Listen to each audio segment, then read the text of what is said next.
বুঝলি হলো, এই মাঠের মধ্যখানেতে না সান্তা ক্লজের মূর্তিটা বসাবো ওইখানেতে।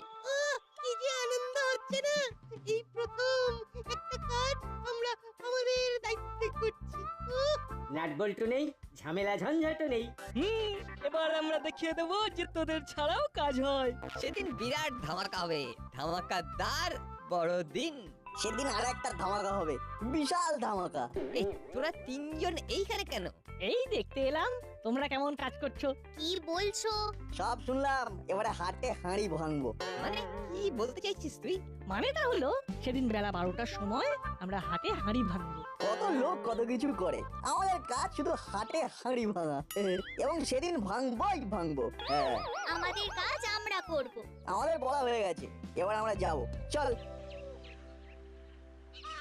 রেঞ্জ, ওরা কি বলতে চাইলো সেটা বুঝলি? ঠিক বুঝতে পারলাম না।